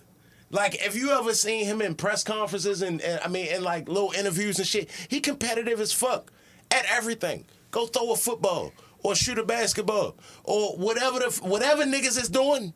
At the time, he competitive as fuck. So I don't think that he gonna go into this thinking he gonna lose at all, bro. I don't think that either 4-4. I think you're tripping, bro. I think that Canelo gonna put him in this place, like I said before. But at the same time, he not gonna go in this shit thinking that he gonna lose, bro. He think he can beat him. Skrilla got bugged by UD. All right, well, shit. I done asked my questions, man. I'm finna hop back in the chat. All right, bro. All right, 4-4. Good looking out, Appreciate you, man. bro. 4-4, you was tripping though, 4-4. Red You Bull my 4-4. you my nigga though, for real. You was tripping though, for real. This nigga talking about Ali distastefully, for real. Like, What's wrong with that? Nigga stood on it. he stood on it, bruh, but it's nah, my nigga. Like, you know too much about boxing to think that. Like, that shit crazy. Like, he know way too much about boxing to think that. Yeah. Especially all that Mike Tyson foolishness, for real. Like, ayo, I don't know, Guess yo. you had to be there, my nigga. You had to be there, bro. Like, that whole Tyson wave was larger than life. This nigga was bigger than boxing, bro. This He nigga still was the is. most right. This nigga just was the hottest ticket in the in the whole boxing scene at 58 years old, for real. Yeah. Like, so Just imagine what it was when he was 20. Yeah, that shit was crazy. Hell yeah, but I definitely think I like the wave that boxing is on right now because we starting to get the fights that we need to see. Yeah. You feel me? So I like the wave I like the direction that boxing going in now. But yeah, the last 20, I'm gonna say, but like up until 2005, you get what I'm saying? Like this been the weakest era of boxing to me. Boxing go as the heavyweights go. I always say that shit. And now the heavyweight division not looking as ugly as it normally do. Like now you can, it's names you kind of want to see mix it up now. Yeah. But I think that's another one of the biggest differences between this generation and the other generations. Like the heavyweight divisions was live in every other generation except this one. Yeah. And yo, so what, like, I want to talk about rehydration clauses and like weight bullies and shit like that. Like, what you think about a rehydration clause? Like, I think it should be mandatory. I think every fight should have a mandatory rehydration clause. If we fighting at 35, my nigga, you better not come in this bitch 150. You get what I'm saying? It should be, if we, like, you should have some grace. All right, we fighting at 35, you can come in 45. But anything else over that, you doing too much. That's a lot of grace, 45. I mean, yeah, but yeah, like, that's just a lot of grace because niggas be coming in way over that. But I mean, that's just giving some love that, all right, like, you actually is going to cut a little weight for real, but just not that much. Yeah. You get what I'm saying? It shouldn't be 25 pounds, 30 pounds difference. Nah, bro, we said we was fighting at 35. You are 140, you are 154 in this bitch. You get what I'm saying? That's too much. I don't think so though, bro. I think that Yeah, like, I think that too much. I think that it can go one way or another. Like, if it's going to be a rehydration clause, I think it should be for every fight. But I don't think it should be for no fight in particular, because if you're a true professional and you hit the scale with that weight, like, nigga, if I walk around 165, but I fight at 135 and I hit the scale with that weight, nigga, I hit the scale with that weight. You get what I'm saying? 135. Huh? Talking about the 135. Yeah. So no matter how much weight I had to lose, I hit the scale with that weight. And I be telling him that it's an advantage and a disadvantage, because losing all of that weight and muscle mass and water and all of that you're losing, that's an advantage or a disadvantage. So If no matter what you're gonna do, if you're a true professional and you hit the weight, you hit the scale at the official weight that you needed to make, I don't think that you should be restricted on how big you can get after that. I think that it should be a mandatory rehydration clause, and if a mandatory rehydration clause bothers you, then this ain't quite your weight class, sir. Move up to the next one. Because if we fighting at 135, why ain't y'all in the ring at 135? Yeah. That means y'all niggas ain't 135. So, all right, cool. Move the fuck up and go to the upper weight class, and all y'all niggas move up accordingly. Yeah. You get what I'm saying? No. So I agree with that. But at the same time, what I'm saying is that, like, if it's going to be a mandatory thing, then it need to be a mandatory thing. But it shouldn't be a one-off. It shouldn't be a me and you sign a contract and I put a rehydration clause on you because I think you're a little bigger than me. It's not that. Like, no. It should be for all fights or for no fights. Hey, If it ain't for all fights, it shouldn't be a rule at all, because I'm telling you that if a nigga is a true professional and he hit the scale with the weight that he need to hit it at, it could be a disadvantage from him blowing up all them pounds, bro, because he dehydrated himself. He strained himself to get down to that weight. So you looking at it like a size advantage, but at the same time, a health advantage is not. It's not a health advantage. It's a size advantage. It's not a health advantage, because your chin go, it's a sweet your spot. Dehydration go, your all of that go. You get what I'm saying? When you dehydrating yourself to get to them weights. No, it's a sweet spot. You can cut to the point where you small, but you still strong. Now it is a point where you can go past that, and then now you starting to tap into all of the different body fluids. Now you getting knocked, your head knocked off, because now you ain't got no brain fluid around your head. Now your brain and that bitch rattling around because you done lost too much weight. So it is, yeah, you can go too far, but that's the whole purpose of niggas cutting weight, to get a competitive advantage, for real. It just so happens everybody do it, so it ain't no competitive advantage no more. But yeah, that's why everybody should need to have a mandatory rehydration clause. Yeah. Like I think the IBF and the WBA try and do that shit. The IBF already do it, but the WBA I think was trying to put it in place. But the IBF, every belt you fight for the IBF is a 10-pound rehydration. And that shit perfect. Because honestly, they wouldn't be dickheads if they say you step on the scale before you come into the ring and you better be 135. They not dickheads if they say that because you fighting for the 135 belt, not the 154, but I lose a little weight. Yeah. You get what I'm saying? Like the 135 belt. So yeah, you should be that. No, I agree with that though. That's or what under. You get what I'm saying? Yeah. I agree with that though. But I'm saying that it shouldn't be a one-off. Yeah. Like I shouldn't just be able to put a rehydration clause on you. No.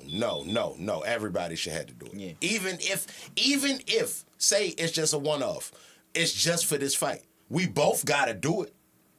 And no, don't mean that though. It shouldn't be a one-off at all. No, I'm not saying. I'm just saying in the event that it is, like it shouldn't be. You got a rehydration clause and I don't. We both both got to do this shit. Yeah. But if we got to do this shit, then everybody should have to do this shit. Yeah. That's what I'm saying. You feel me? It shouldn't just be a one-off. Except heavyweights. And then, honestly, it need to be more weight classes in between heavyweights. Because this shit not the 80s no more. Heavyweights ain't going to be 205 pounds. So it shouldn't be 205 pounds, bro. Like, and all the other weight classes need to jump on this Bridgerweight shit and make it popping because, nigga, it really need to be more weight classes in between that. It shouldn't be no reason why I do 300 pounds fighting a dude 230 pounds. No, bro, that showed the ultimate test. That been a heavyweight history of boxing. You can't change the heavyweight history of boxing. That been a heavyweight history of boxing, bro. No, I mean, nigga ain't never had no limit to heavyweight. You could come in as heavy as you want. They already did though, for real. Like every time they added a weight class, that's what make it wasn't no such thing as a junior middleweight. No, bro. That's what make you the baddest man on the planet is the fact that you can fight somebody no matter how big they is and beat them. That's what made you the baddest man on the planet. It wasn't no limit to heavyweight. No, you feel me? It shouldn't be no limit to heavyweight. You feel me? A nigga should be able to come in 50 pounds heavier than you if he's 50 pounds heavier. It's a limit to heavyweight in UFC. It's 260. That's UFC. Boxing, no. I'm just saying it's a standard league wide. You get what I'm saying? You can't be bigger than this. Yeah. And that shit work. So like it makes sense to me. But then I definitely think it should be a super heavyweight weight class because it's hard to look at Tyson Fury and Bacoli and Joshua and all them different heavyweights and then say Mike Tyson and Holyfield and Joe Lewis and Joe Frazier and them niggas is smaller than me, but they was heavyweights. So it definitely need to be a different weight class. Like these is the biggest heavyweights we ever seen. I don't think so. On average, no, I don't think so. Ayo, it was 6'6" boxers. You get what I'm saying? But it wasn't this many. Like now. Everybody big as a bitch. It ain't going to be no 5'10", 210 champion no more. I think it is. Hell no. I think that wave coming. Hell no. I think all these big niggas ready to get swept out of the mix. And it's going to be a small wave of niggas coming because Usyk, they just saying what Usyk did. So Usyk a big nigga in that era. In that era, I'm talking about in this era, like he's an average size heavyweight. So he a cruiserweight, you get what I'm saying, that moved up to heavyweight. So he not a big nigga.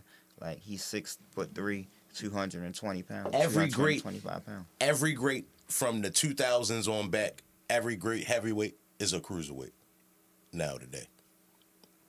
All of them. Mike Tyson would have never been a heavyweight today. Well, he probably would have worked his way to it, but that nigga would have been a cruiserweight. He'd have started out a cruiserweight. Yeah. Like, but yeah, like these heavyweights big as a bitch. Usyk is 6'4", 230. This nigga's a giant in the 90s. That gave you an advantage to an extent, bro. That's what I'm trying to tell you, bro. Like when a nigga, you punching down, you don't practice punching down, you punching down and you fighting somebody way faster than you that's fighting at a higher pace and he hit her, like it don't give you all the advantage. You get what I'm saying? Like I don't think that just because Tyson Fury is so much bigger than Mike Tyson that Like, no, bro, Mike Tyson gonna be on his ass faster than somebody he ever seen. You get what I'm saying? Like, yeah, he's 6'9", but we just seen somebody get on his ass. Like, that's what I was trying to tell you before. Like, a nigga smaller and faster, and he not playing.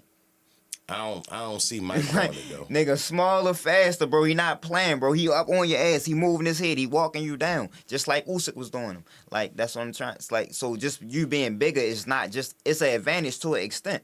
Yeah, you bigger. That's always an advantage. But how can you use that advantage if you're not faster or a better boxer than the nigga Fury, that you're fighting? I don't think Fury and Mike would be a competitive fight like that. Yo really can touch Yo without him being able to touch him. Yo really can keep Yo at the end of the jab for real, like especially not this recent Fury without the legs, the ones with the one that can float a little bit for real, like that one. That's a tough fight for everybody except Muhammad Ali. 4-4. Muhammad Ali smoked any Tyson Fury, but I don't know, yo. Like this the worst era box. It's the worst era box. But hey, yo, so what you think about the UFC though this weekend? Izzy versus what's his name? Edamov, and Charles Bullet versus MVP. This a confidence builder for Izzy. He should go in here and beat Yo up. If he lose, he done. It's over for Izzy if he lose. But he shouldn't lose. Something that I mean, like, hey, yo, get your confidence up. Feel better about yourself. You just got 2 straight losses. Like, right. This your one. You know what I mean? Like, y'all go party after this. But if he lose this fight, it is a wrap for Izzy. It's over. Pack him up. Pack him up. Yeah, I think you ain't gonna stop him. Who? Izzy. Yeah, he gonna stop him. He gonna put him. I hope he do. Kick. Yo, stand up. Like, Izzy a specialist. Like, I'm not saying Yo a bad kickboxer. Yo probably is a great kickboxer to everybody else. But a nigga that is known for predominantly kickboxing, my nigga. Right. He is one of the best kickboxers. Yeah. Not just in the UFC, on the earth. Yeah. So you not great out kickboxing. He great lose at that. That's why the only nigga to really be beating him like that is another fellow kickboxer. I hope Izzy stop him though. I hope Izzy get back on that wave. Hey yo, what you think? How you think a fight would have looked with Izzy and Usman in their prime? Like when both of them. Usman take him to the ground and beat him up. You sure? I think that would be I think it looked like this, right? It would prime Usman before the hand injuries and the knee injuries and all that shit. Prime Usman. Whoever in the chat, Usman versus Izzy in their prime. But go ahead. Usman, he take a couple to get in the mix, but then once he do grab him, he gonna lean up on him on the cage, and give him the shoulder thing, step on his feet. Izzy gonna be tired as a motherfucker because and it ain't even gonna be that much grab. He do that to niggas that can grapple. Like he gonna take Izzy to the ground and beat him up. If not beat him up, just hold him there and Izzy never going to ever get up every round. So I think it looked like a fight where it's like competitive back and forth where both of them have some good moments. Izzy going to look good on the stand-up, but I think Usman physically stronger, you feel me? So he going to have some good moments in the fight. But I think Izzy would knock him out with the hands or with a leg kick like Leon Edwards knocked him out perfectly, just like that. Leon Edwards is a poor man's Izzy. You get what I'm saying? Like, he would knock him out with a strike, and I guarantee that. See, but even Leon Edwards got I ain't taking nothing away from the win. He knocked his ass the fuck out for real. Beat him twice. At the same time, Kamaru Usman was saying that this nigga can't even walk down the stairs like a normal human being. He said he got to walk down the stairs backwards because it's less pressure on his knees. His knees fucked up. And then his thumbs was fucked up. If you a wrestler without thumbs, my nigga, like, bruh, you not a wrestler no more. So I don't think that them early Kamaru Usman fights look like the later Kamaru Usman fights. He not great. He not great stand up with you as much. Like he gonna try. All them wrestlers fall in love with the stand up. Once they knock a nigga out for real, they try and knock niggas out. But that early Kamaru Usman, he was boring, but he was stifling niggas. You didn't get your shit off against Kamaru Usman. Like, he ain't do shit to you. You could go to the club after the fight. He ain't gonna fuck you up, but he gonna control the shit out you. But that's the thing, though. Izzy was the next weight class up, so I don't think that it was just been... Not saying... I think that Usman is physically stronger, but at the same time... And Usman big as shit for that weight class. He could get up there. He already went up there against Shamaev. I know. So that's what I'm saying. So I know that he would be comfortable at that weight class. Yeah. So I'm saying that he physically stronger. Yo, 4-4 said Izzy smokes Usman. Izzy got some of the best takedown defense in the UFC. Man. You never even seen him use it that much. Who did you see him defend a bunch of takedowns against? Everybody. They're trying to take him down. Other than Calvin Gastelum and what's the other dude? The Italian nigga, Marvin Vittori. Other than them, you ain't seen nobody try to take yo down. He fought a bunch of kickboxers. Niggas say, who you see him try to take down, and then name 2 niggas. Hey, yo, but that's 2 niggas out of like 15. And then name 2 niggas. You get what I'm saying? Like, how you going to do that, bro? How you going to say he ain't like never 15. Do it? Like, you ain't see him. Bro, it's the fact of it is that the top fighters of his era wasn't predominantly wrestlers, but he fought every style. So Jan took him to the ground. He never got back up. And Jan not a great wrestler. Jan is 205, and Jan is a decent wrestler. Yeah, he a decent wrestler. He not a great wrestler. He had 205 though. He'd have never held Anderson Silva down at 205 like that. And Anderson Silva is a natural 185 nigga and fought at 205, and he'd have never a bunch held of Anderson times. Silva. Izzy only fought that one time. Yeah, but he fought that one time and got showed that he wasn't big enough to be there. Anderson Silva fought that a bunch of times, so you talking about 2 different But things. he also got taken to the ground by bigger niggas, and they couldn't treat him like that. You get what I'm saying? No. Like, Anderson Silva was better on the ground than him. So you couldn't just do him. You couldn't just take Chael Sonnen beat the shit out Anderson Silva for 24 minutes and got choked out in the last minute because he was good on the ground. You get what I'm saying? Like, Izzy we've never seen Izzy have to be on the ground like that, other than when he fought Pierre. He took Pierre to the ground, and that's how you know Pierre ground game real trash, because he held Pierre to the ground. You get what I'm saying? But no, like, we ain't seen him have to do it. Nah, bro. Look, when he fought Yoel Romero. Yoel Romero ain't do shit the whole fight. They just stood there, right? That's the one wrestler. That's the wrestler that we thought was going to try to. You get what I'm saying? We going to see if you got good takedown defense. He never attempted no takedowns. You get what I'm saying? But that's the point that we saying that, because his striking is so good. Yoel Romero wasn't trying to run in there how you thought he was going to run in there. No, that's Yoel the whole Romero point. just turned. No. You making a whole bunch of excuses, bro. He ain't running there for a reason. Yoel Romero still beating niggas up to this day, and however old he is, he still beating niggas up to this day. He ain't running there all crazy against Izzy because he'd have got his ass knocked out or kicked in his face. I mean, we don't gotta speculate. Look at the niggas that he fought for real. He beat Paulo Costas. He beat Robert Whitaker. He beat Yoel. You see how he just skipped over what I said, right? Yoel Romero ain't running there because he got his head kicked off or he got his ass knocked out. Romero don't. That's what he ain't. That's why he didn't run. Romero, He's still beating niggas up till this day. He's still fighting now. And he be standing up. Yoel Romero got a fucking spinal cord. I mean, he got a fucking vertebrae fused together. He can't even turn his head this way. Like, that's why he don't be wrestling as much no more. Like, but I'm just saying that out of all the niggas he fought, we ain't seen this amazing takedown defense for real. He got solid takedown defense. I ain't saying he trash at it. I'm just saying we ain't seen him fight no crazy wrestlers to even see that if he got that. Like, the one time we seen him fight a nigga that actually committed to taking him down, he stayed there. Derek Brunson. Derek Brunson is a wrestler for real. Like, yeah, Derek Brunson went up. He already named 2 niggas, and now that's the 3rd nigga. But Derek Brunson not one of them guys, my nigga. Was a 3-time All-American, nigga. Yeah, Derek Brunson one of them niggas. For real, he a wrestler. But Derek Brunson not one of them guys where you just All right, bro. You got it. Derek Brunson not one of them guys, my This nigga funny, bro. Derek Brunson ain't one of them, my nigga. Like, all right, I guess you right on that one for real, Derek Brunson.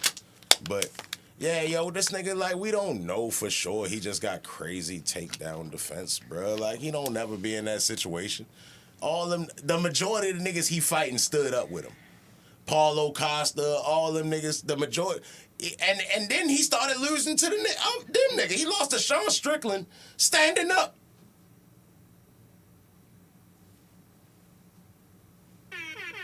That ain't got nothing to do with what you was just talking No, about. it don't. You try to flip the script. But you try to flip the script. Nah, but yo, show enough for real. It's the same thing about Pierre. We don't know how great your takedown defense is. He fight a bunch of strikers. And he beating up on a bunch of strikers. Bro, you just now said that Jan took Izzy down to the ground and held him down there. He beat Jan. I want you to understand this, bro. But Jan, it's a reason. Hold up. Listen what I'm saying. How bad of a wrestler is he? Because Jan not no wrestler. Listen what I'm saying. We just now named 3 wrestlers. I named 2, and my man Frank came up the cup with 1. That Izzy, that 4-4. Okay, so we just named 3 that Izzy fought, right? It's a thing that a wrestler is not gonna want to try to wrestle because he don't want to get knocked out. He gotta shoot. He can get his ass kneed, kicked in his face, or knocked out by a predominantly accurate striker. You get what I'm saying? So it's a you hesitate in coming in. You're not just shooting how you would regularly shoot. That's what I'm trying to tell you. So like you saying like niggas can't. All of these niggas could wrestle.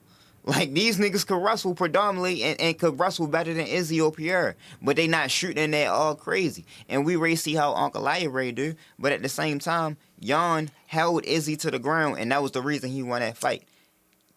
Pierre beat Jan. You get what I'm saying? So like, that's a completely different fight. That's a completely different nigga. You just Pierre tried to take Pierre down. You said that Jan got knocked out like in the first round. You just that's what I'm trying to tell you. You keep going over what I'm trying to say. He ain't trying to take him down for a reason because he knew that if he tried to keep shooting, he could get kneed in his fucking face. He could get kicked in his face. He could get knocked out. That's what I'm trying to tell you. Jan is a kickboxer. He shot on Izzy though. He held Izzy to the ground. Because Izzy he's is a better kickboxer. wrestler than Izzy. He not a better wrestler. Hey yo, hold on. No, don't try, bro. He keep trying to skip around what he's saying. Nah, you trying to say that Izzy or Pierre can't wrestle or don't got good takedown defense, right? That's your point, right? I'm not saying that they don't got good takedown defense. I'm saying it ain't like crazy like that. That can't be a thing for them. You get what I'm saying? They don't really be fighting too many wrestlers. So for niggas to be saying that they got crazy takedown defense. So what I'm saying is that we just named 3 wrestlers that Izzy fought, but I'm saying that Jan held Izzy to the ground. And that's the reason that he won the fight. This definitely could be the first nigga that Pierre fought that's a wrestler. Uncle Aya. He fought Jan that held Izzy to the ground. That don't make him a wrestler. That make him a better wrestler than Izzy. That don't make him a wrestler.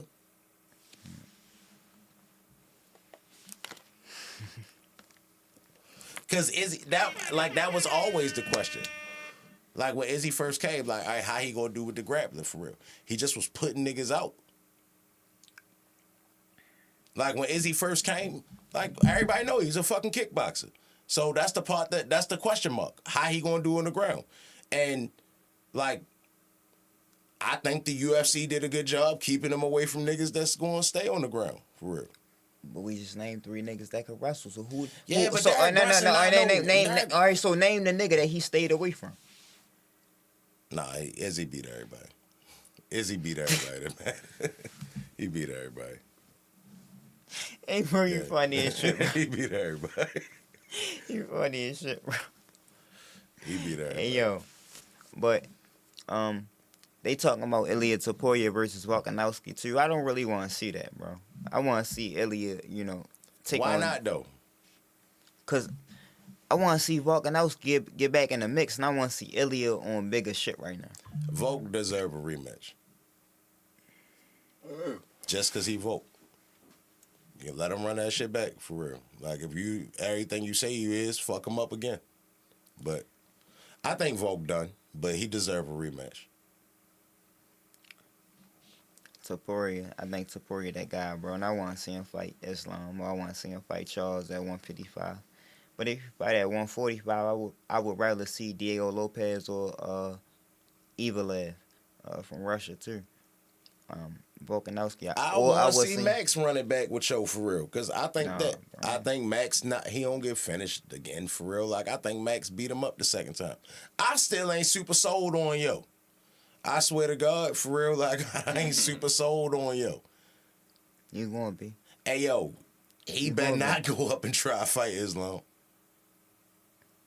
You gonna be, bro. You told him that he was gonna lose to Max. You probably thought that he was gonna lose to Volkanovski. I thought he was gonna lose to Max. So I mean, at the end of the day, he knocked Max out like I told you was in the second round with a spectacular passion. It was a bad weight cut. He looked bad. You called me. It was like, yo, Max looked terrible on the scale. He looked bad. I told you that when it first got announced. But at the same time, like. But you couldn't have predicted that. That's the weight class he always fought at. He went up to 155 and fought Justin Gaethje. He went up to 155 and bought Dustin Poirier and took his ass back down to 45. But he went back down. So that's what I be trying to tell you, bro. At 30-something years old, it's not the same as when you feel me? Like, that's not the same. Like, I knew that weight cut was going to be bad. That's why I said it when the fight first was announced. I ain't you trying to give him an excuse once he got his ass knocked out. Like, I told you he was going to get knocked out. I told you when the first fight got announced, he was going to have a bad weight cut. Topuria was going to knock him out. You get what I'm saying? You going after the fight happened and saying, all right, now he had a bad weight cut. No, he got his ass knocked out, and he not better than Because I'm gonna take it as face value for real. Like, that's the weight class he normally fight at. So I'm gonna think that he gonna be able to make the weight. Now, I've been proven wrong. But that nigga he fought the majority of his career, 145. Like, last time he went up, honestly, when he went up to 55 to fight Justin Gaethje, I thought he was going to lose that fight. Because when he went up to 55 to fight Poirier, he looked so small in the ring with you. So I was thinking that, all right, nigga, like, it's only been a couple years since then, for real. Like, he just seemed like a tweener. It's 10 pounds in between them weight classes, for real. Like, it ain't like boxing. So I ain't think that I just thought he was always going to be too small for 55. He not better than Ilya Topuria. And nothing. I'm going to just let you know that right now. You get what I'm saying? He not better than Ilya Topuria. That's why he got knocked out. And he will get knocked out again. And Volkanovski is going to get knocked out again. Hey, yo, but he went up to 55 and Dustin Poirier was beating the shit out of him and ain't knock him out. You get what I'm saying? I think he got knocked out because of the weight cut. Like, he don't just get knocked out. I don't know why you don't see it with Topuria, bro. Everybody else do, bro. Everybody that I hear that's a UFC fighter or a UFC coach or shit like that. Because he remind me of Cody Garbrandt. They don't talk about Cody Garbrandt how they talk about Shorty. They talk about Shorty. It's now, but no. Before he fought Max, like, you don't got the same. You ain't listening to the same people that I'm listening to. The people that I'm listening to in the UFC, that they talking about Shorty like he one of them ones, like, in training and all that, because he knocking shit out. He got the good stand up and he got good takedown. So, I mean, and he got the Greco-Roman and the Sambo and all of that. You feel me? With the best boxing that most people say he the best boxer they ever seen in the UFC. So, I don't know who you listening to, bro. You feel me? But he ready to show you. I seen the nigga Max look Calvin Kattar talk and have a conversation with DC while he was beating the nigga up for real. Right. That was hard, wasn't it? That was hard. You seen Max get knocked out by Topuria, wasn't it? Yeah, he got knocked out. It's UFC. It ain't boxing, my nigga. Niggas losing UFC. It ain't boxing. You get what I'm saying? He not a whore because he got knocked out. Nah, I love Max, bro. Everybody love Max, but I'm just telling you his levels to it, bro. Ilya Topuria. If you just showed these two fighters to a random fighter that don't know either one, anybody gonna tell you Topuria a better fighter than him, bro. He better than him.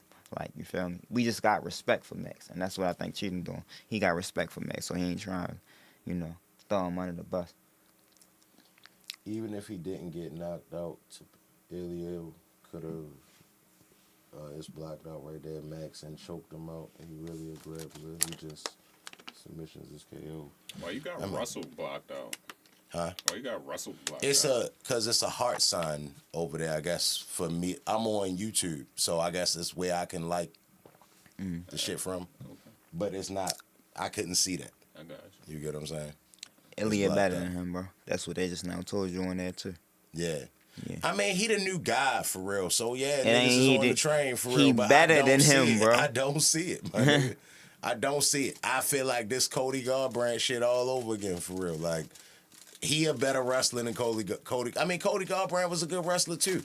Hey yo, when Cody Garbrandt beat Dominic Cruz, niggas was like, "Oh my God, this is the slickest shit we ever seen before." Then next thing you know, he started getting knocked the fuck out for real. It never was the same again. So I just ain't like, bro. We'll see. You get what I'm saying? Like, I'm just not jumping on the hype train. We'll see, bruh. Like, but Cody Garbrandt was doing niggas the same way. He was knocking niggas out. He was boxing. They was like, yo, he the best boxer in the UFC. All that shit. All the same shit. It's just Dominic happening over and over Cruz again. is a good, like maybe the best fighter this week, that weight class, right? He a good fighter, but he is not Max or Volk, bro. We don't know that because Dominic Cruz missed 5 years of his career and came back and won the belt. Like, he missed the good years of his career, too. You're right. You're right. Sound like But- Mike Tyson. Nah, Dominic Cruz was the guy for real. He just couldn't keep his health. You get what I'm saying? He just stayed hurt all the time. But he was the guy. And what's the name? Cody Garbrandt came and made him look stupid for real. Beat the shit out of him. And that's normally how Dominic Cruz do people. Dominic Cruz got like some of the best defense in UFC history. And yo made Dominic Cruz look foolish. So when that shit happened, it was like, niggas say that Cody Garbrandt that fought Dominic Cruz is the best 135-pounder ever. Just that day. He was the best 135-pounder ever. It's just he ain't never put that shit together again. And I ain't saying, yo, Gary B, yo. I'm just saying that right now he remind me of yo. You get what I'm saying? They careers could be two different careers. But when I look at yo, even the haircut and the tattoos and all that shit, he just looked like Cody Garbrandt to me, for real. So I'll be like, all right. I feel like I seen this before. All You y'all, want to see, bro? We got about like 5 minutes left. Yeah, bro, but it's a big weekend, you feel me? The UFC in Saudi Arabia with Izzy and Adema and Shower Bullet MVP. Yo, and then we got Imanov, yo. Imanov, yeah, Imanov. Imanov. And then we got Shower Bullet MVP. But boxing, baby, David Benavidez versus David Morrell. You feel me? I got David Morrell by majority decision. Cheatham got David Benavidez by 10th round Ass whooping. stoppage. By 10th round stoppage. We gonna come back to this. You get what I'm saying? And I got Figueroa by stoppage. What you got, Figueroa? Fig by, I think that's going to be a decision. Fig by decision. I got Figueroa by stoppage. That nigga's getting knocked the fuck out. You got Fulton by stoppage. Yeah. Or you got Fulton by stoppage. Fourth Pitbull round. Cruz fighting. I got Pitbull Cruz by I stoppage. got It's gonna be a ASAP war though. Fig. Yeah, baby, it's going down this weekend. But it's the 60-13. We appreciate everybody for tuning in with us. We're going to be back next weekend at 7 p.m. Eastern Time. But we're going to be going on live on IG more often, you feel me? Tap in with us at the 6313 Podcast. Yes, sir. I'm JC. This my man Cheatham. We out, baby. I will give you a show like you have never